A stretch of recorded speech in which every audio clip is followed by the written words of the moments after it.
So let's talk about two sample tests. That's the last topic that we're going to discuss. First of all, how many different types are there? So two sample test, we have two different tests. One is a two sample T,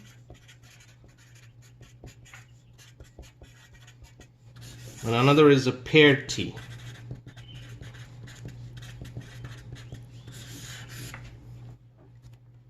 We'll discuss one after another, but what is the general step one for a two sample test? A general step one is the hypothesis. The null hypothesis will be difference of the two population mean equal to 0. And the alternative is the difference of the two population mean not equal to 0. This is a two-sided. Or it can be greater than 0, can be less than 0. These are the one-sided. So these are the choices I have. But it's always mu1 minus mu2. Now for the paired T, so the two sample T, this is the version, but for the paired T version, it changes a little bit.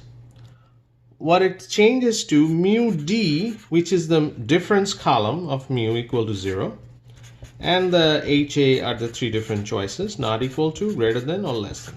So this is pretty much, but the mu D is actually the difference of mean. So technically we are not changing anything, but it's a different way of writing the step one. So this is the usual step one, depending on what I'm asking.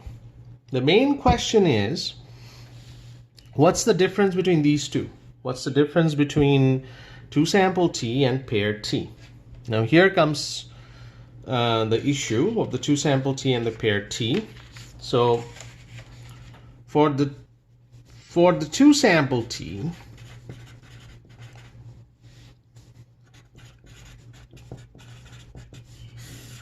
there is no connection, no association between the two columns. This is number one, meaning that it's completely two separate samples. There's no connection. There's no connection between X and Y. And number two, the length of X and Y will be different most of the time. But sometimes it's not. But the paired T, let's talk about number two, this number two here first.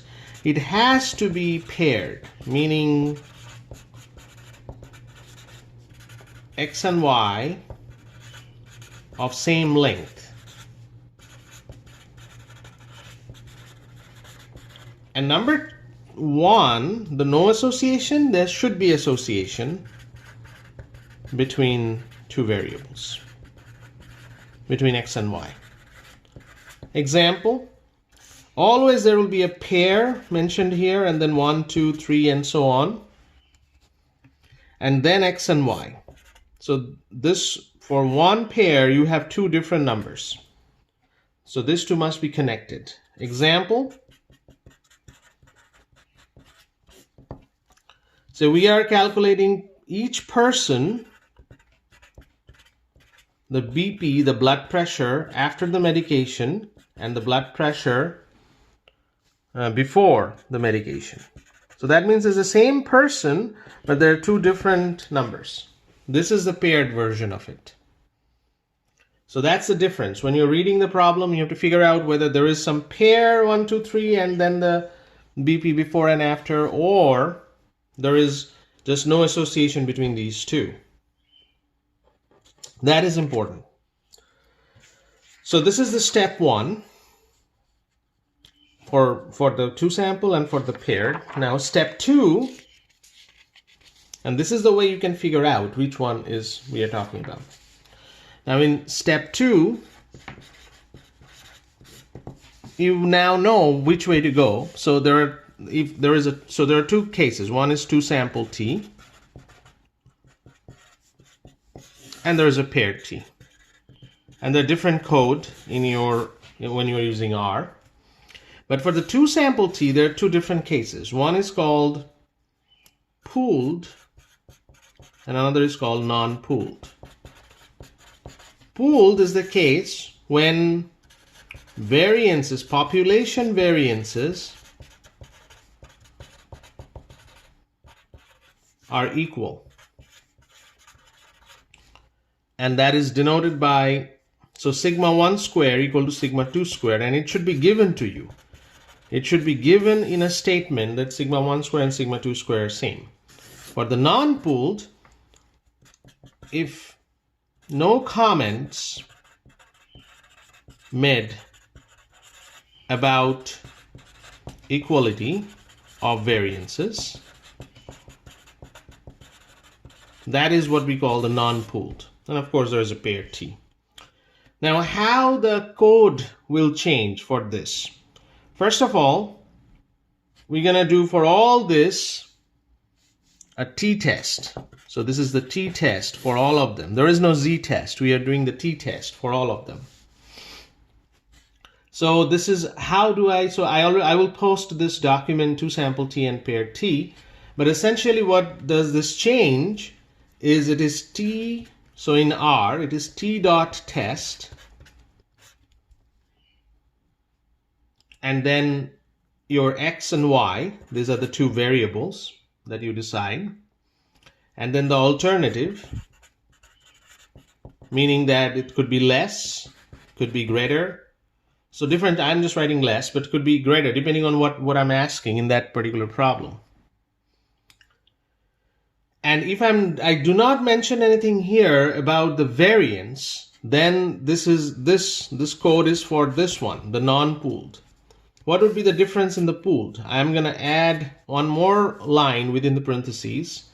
Var dot equal to true. That will make it a pooled for the t-test. So this is for the t-test.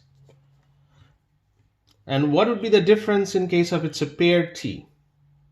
For the paired t, so this is for the paired t-test. So the second case, this is for paired. Is the same t dot test, is the same x and y, and same whatever the alternative, you will put that in there. But then, so maybe the alternative is greater. It could be less, but then you have to write this, paired equal to true. That will make, this is a paired t-test, and this will make its equal variances of a two sample t. So that's the difference. And that's what you need to do in R, pretty much.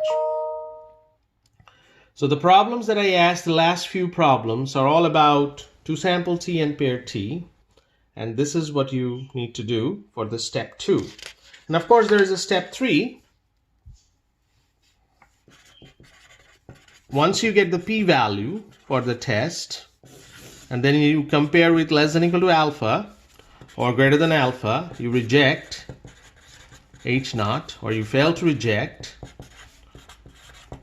H naught. Alpha should be given to you, either it's 0.05, this is the default, so if nothing is given to you, compare with 0.05, sometimes it's 0.1, sometimes it's 0.01, this should be given to you, and that you compare here. So that's pretty much the structure. If you are looking for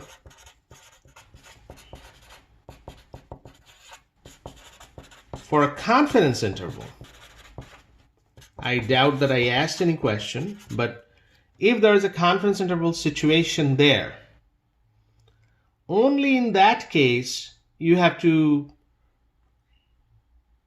write within the t-test, you write the usual x and y and all that, but then you have to write conf.level equal to whatever the confidence interval level you want. If it's a 95%, 0.95, it's a 99%, 0.9, all that. But otherwise, you just stop here for the testing purposes.